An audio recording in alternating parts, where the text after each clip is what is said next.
Planète PE, le podcast du Private Equity.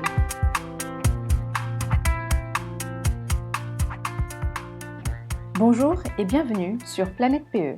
Je suis Sneha, fondatrice de Ace Advisors, société de conseil en communication externe. L'investissement en private equity vient souvent en diversification du portefeuille, soutenu par l'hypothèse que la classe d'actifs est décorrélée des marchés boursiers, notamment grâce à des durées longues de détention. Aujourd'hui, cette hypothèse se voit remise en cause. Comment valoriser le portefeuille au 31 mars? C'est la question que se posent beaucoup de fonds. Pour en discuter, j'ai le plaisir d'accueillir aujourd'hui Kevin Brossolette, fondateur de Fee Partners, un cabinet d'expertise comptable et d'audit spécialisé dans le private equity et l'immobilier, qui intervient dans des missions comptables, de middle office et de l'évaluation indépendante des titres détenus par des fonds. Bonjour Kevin. Bonjour Snéha. Nous connaissons le principe, chaque société du portefeuille d'un fonds doit être valorisée à sa fair value, sa juste valeur. Mais comment faire quand on traverse une crise exceptionnelle comme en ce moment où la normalité a disparu?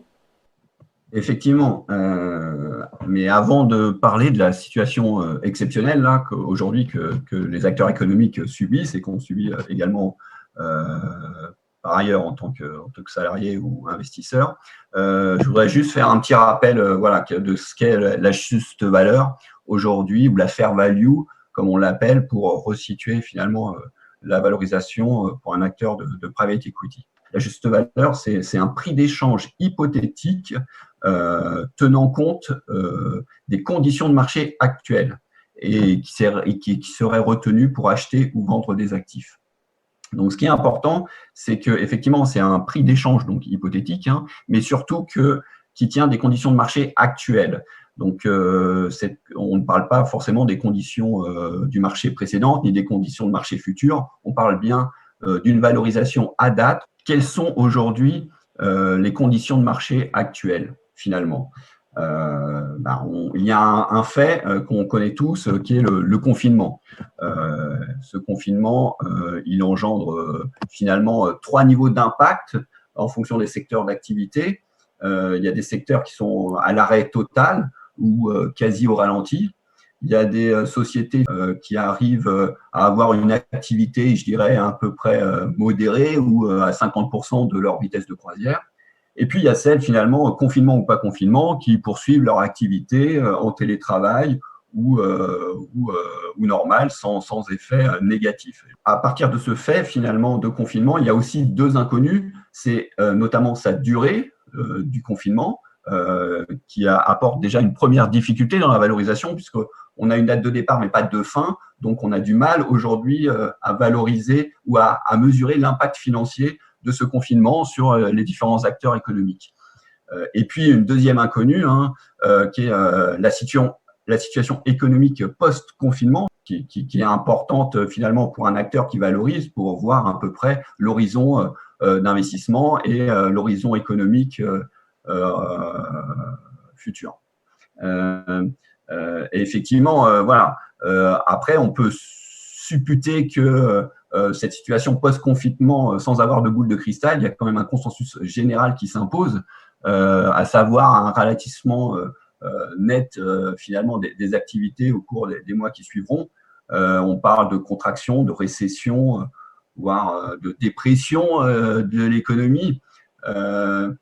Certains analystes économiques parlent de courbes en V, en U, en L, ou même en Nike, j'ai entendu parler. Donc voilà, on ne sait vraiment pas comment la situation économique va être post-confinement. Donc ces deux inconnus, d'une part la durée et d'autre part la situation économique post-confinement, amènent effectivement des interrogations sur la valorisation des titres en portefeuille. Donc une fois finalement qu'on a dit cela, comment intégrer finalement ces faits dans la valorisation? Pour faire simple, en fait, j'ai envie de dire, en répondant tout d'abord à une question finalement fondamentale, justement par cet arrêt de l'activité ou ce confinement pour certains, c'est-à-dire que se poser vraiment la question sur la continuité de l'exploitation de la société. Est-ce que les sociétés sont finalement en capacité de continuer ou non leur exploitation pendant, voire après le confinement, parce que finalement, la valo peut être assez simple. Hein, si la société n'a pas assez de cash pour tenir plus de 3 mois et qu'elle ne bénéficiera pas de refinancement éventuel, alors on peut considérer que la société ira à la casse, en fait. Hein. D'accord. Et donc, en fait, du fait de la situation actuelle, finalement, faut-il maintenir la valorisation au 31 mars et quelles sont vos préconisations? Alors, effectivement, c'est une bonne question.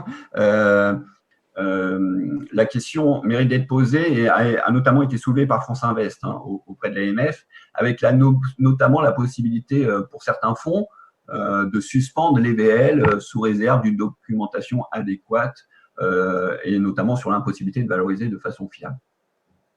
Cela étant, pour moi, la problématique, elle est plus sur quelle base ou méthode réaliser les valorisations du 31 mars, plutôt que de maintenir ou non la valo.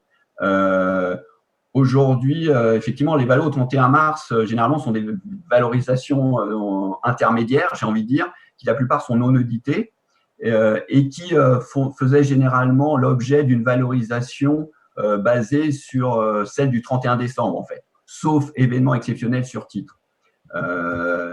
À titre d'exemple, voilà, il y a une SCR cotée, pour pas la nommer, qui s'appelle Altamir, pour pas la nommer, et qui valorisait justement son actif net réévalué au 31 mars uniquement, il revalorisait les titres uniquement cotés et maintenait la valorisation de ces titres non cotés sur une base 31 décembre. Donc en fait, voilà. À horizon 3 mois, ils estimaient qu'au 31 mars, il n'y avait pas lieu de revaloriser les boîtes qui avaient déjà fait l'objet d'une valorisation complète au 31 décembre. Or, aujourd'hui, à événements exceptionnels et valorisations exceptionnelles, Altamir a récemment fait un communiqué et a décidé justement de réévaluer l'ensemble de ses participations et non pas uniquement les sociétés cotées comme elle le faisait habituellement, afin que son actif net réévalué au 31 mars reflète justement l'impact de la situation actuelle sur les sociétés du portefeuille. Donc, finalement, aujourd'hui, nous estimons que je pense que l'exercice de valorisation est d'autant plus nécessaire du fait de la situation exceptionnelle et pas l'inverse, en fait. Il y a d'ailleurs même des LPs aujourd'hui qui demandent à ce que les valos 31 mars soient analysés et revus à la hausse ou à la baisse. Hein. On peut toujours avoir des bonnes surprises dans les portefeuilles. Donc, pour conclure, pour moi, oui, il faut maintenir la valeur au 31 mars. D'une part, de respecter finalement les engagements vis-à-vis des investisseurs et justement, à situation exceptionnelle, il faut justement d'autant plus la maintenir. En fait. Mais justement, quelles sont vos préconisations pour y arriver, pour valoriser le portefeuille aujourd'hui? Oui, alors effectivement, il y a 2 points. Donc, la première, c'est donc, comment répondre à la question que j'avais soulignée, c'est est-ce qu'il y a continuité d'exploitation ou pas de la société. Les acteurs du capital risque aujourd'hui ont déjà commencé à revoir l'ensemble de leur ligne et à faire une analyse, entre guillemets, sur l'impact de ce confinement, tant en termes d'activité et de chiffre d'affaires, que de supply chain. Voilà, est-ce que les fournisseurs sont aujourd'hui capables de livrer ou pas les sociétés? En termes de RH, qu'est-ce qu'on a mis en place ou pas au niveau de la RH, soit du chômage partiel ou total, soit du télétravail, ou finalement il peut ne pas y avoir de changement. Voilà. Est-ce que les covenants bancaires, le respect des covenants bancaires pour les sociétés qui sont endettées sont fragiles ou risquent d'être non respectés, l'analyse des créances.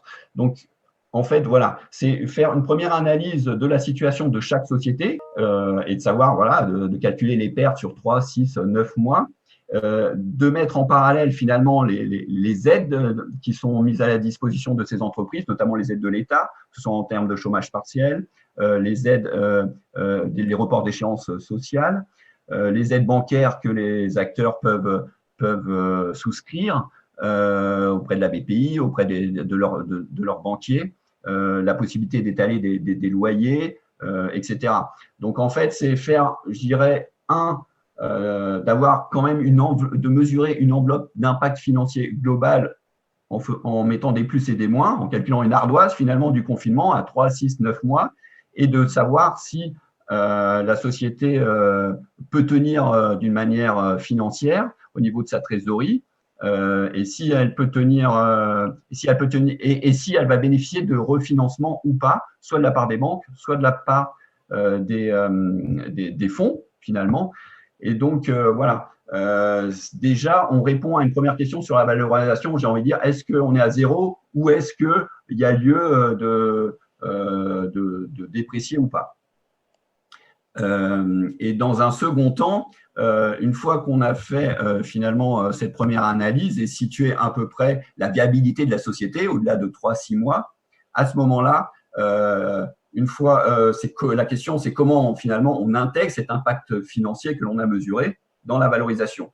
Eh bien, aujourd'hui, en s'appuyant aussi sur les guidelines de l'IPEV qui sont parus au 31 mars, je pense que les acteurs peuvent retenir finalement une approche de participants de marché, c'est-à-dire retenir cet impact confinement comme un impact ponctuel, temporaire, et qui n'aurait pas à impacter finalement les agrégats financiers qui sont retenus, les bits, les bidas ou chiffre d'affaires, etc. Donc, c'est réellement intégrer cet impact confinement comme un événement exceptionnel et comme un impact ponctuel, et donc plutôt l'intégrer au niveau des dettes financières ou de la dette pour parler. Donc voilà, en d'autres termes, pour résumer, l'impact financier, l'impact confinement aujourd'hui revient à ne pas forcément dégrader fortement la valeur à moyen terme que l'on aurait des perspectives en se portant d'un point de vue, d'une perspective d'un investisseur, mais considérer cet événement comme un impact vraiment temporaire dans la valorisation. D'accord. Un dernier point, ces dernières années, nous avons vu un engouement très important pour le private equity et cela a contribué à des valorisations très élevées. Est-ce que vous pensez que les corrections au 31 mars pourraient permettre d'assainir les valorisations et de distinguer les bons investissements des investissements médiocres? Alors, pour moi, juste aujourd'hui, oui, on ne peut pas forcément parler de baisse généralisée, même si effectivement, on est tous d'accord que la situation économique va se dégrader, qu'on est plutôt en mode récession et que donc globalement, qu'on soit bien portant ou moins bien portant, il y aura des impacts directs ou indirects pour toutes les entreprises. Cela étant, donc, on pourrait simplifier en disant, voilà, aujourd'hui, on peut estimer qu'on perd un trimestre de chiffre d'affaires, donc les valos baissent de 25%. Voilà. On pourrait avoir une vision globale et peut-être que ce sera ça à l'arrivée. Hein. Aujourd'hui, les valos commencent finalement dans cette période de début avril, mi-avril. Cela étant, je pense qu'il faut avoir une analyse plus fine et toutes les valeurs ne vont pas forcément baisser. À titre d'exemple, si on prend dans le venture une société qui a peu de chiffre d'affaires, qui faisait peu de chiffre d'affaires avant le confinement, n'en fait pas plus pendant le confinement. Et donc, finalement, tant que son plan de développement est assuré et continue, il n'y a pas lieu finalement de déprécier ou d'apprécier finalement. Donc, il peut y avoir des maintiens de valorisation. A contrario, quelqu'un qui est dans le LBO ou qui finalement où les effets de levier sont assez importants, il peut y avoir des risques de non-respect de covenants et des risques de faillite, notamment dans le retail, où là, finalement, les traites bancaires nécessitent justement avoir des revenus récurrents. Si du jour au lendemain, on arrête ces revenus, ça pose un énorme problème au niveau des leviers. Et donc, on risque effectivement d'avoir de la casse sur des gros acteurs. Inversement, dans des fonds de dette, on peut aussi avoir de la casse, forcément, mais aujourd'hui, il y a des acteurs qui étalent finalement, pour des fonds de dette, qui étalent leur échéance et qui n'ont pas encore, aujourd'hui, à date, reçu de cessation de paiement. Donc, encore une fois, au 31 mars, voilà, la situation n'est pas forcément, elle est critique pour certains, mais elle n'est pas insurmontable. Au 31 mars, je précise, elle sera peut-être différente au 30 juin si on est toujours confiné, voire 30 septembre si la situation n'a pas été débloquée. Donc, encore une fois, on n'a pas de boule de cristal. Et comme je disais, la juste valeur, c'est sur la situation de marché actuelle. Donc, ce qui se passera au 30 septembre, ce sera encore une autre valorisation. Aujourd'hui, à date, voilà, c'est de mesurer sereinement les risques et de voir l'état des lieux. Donc, ce qui peut rassurer les investisseurs, c'est le fait que justement, parce que la situation est exceptionnelle, la baisse de valorisation sur certaines sociétés du portefeuille ne voudrait pas forcément dire que ces sociétés sont de moindre qualité. Exactement. Disons que voilà, il peut y avoir aussi de fait de ces crises des impacts positifs pour certaines. Ça peut être des opportunités de marché. Il peut y avoir des concurrents fragiles justement financièrement qui tiennent pas la crise. Et donc un acteur peut gagner des parts de marché pendant cette crise qui a l'air insuffisamment solide. D'autres peuvent bénéficier du confinement pour développer un certain nombre d'outils et penser à l'avenir. Et donc, voilà, ça peut être vraiment des opportunités de marché pour certains. Après, ce qui est sûr, c'est qu'il y aura quand même un impact dans les portefeuilles au niveau finalement de l'horizon de sortie de certains titres, puisque là, on gère la crise, donc on reporte un certain nombre d'échéances ou de sorties de boîtes. Étant donné vu qu'on ne connaît pas les conditions à 6 mois post-confinement, j'ai envie de dire, si je suis optimiste, à ce moment-là, voilà, les acteurs vont sûrement décaler de 6 mois, 1 an leur sortie de portefeuille ou attendre que le marché soit assaini. Donc, il peut y avoir des décalages, mais pas forcément de remise en cause des modèles et de la valorisation des titres. Il peut y avoir aussi un décalage dans le développement pour certains, voilà. Mais si on arrive à gérer le décalage de trésorerie ou de rentrée d'argent, ça se maîtrise. Et donc, il n'y aura pas forcément une dégradation à date des sociétés bien portantes, j'ai envie de dire, ou qui suivent leur cahier des charges. A contrario, il va y avoir aussi des impacts négatifs sur certaines valeurs, forcément, et il va y avoir de la casse dans les portefeuilles. Puisque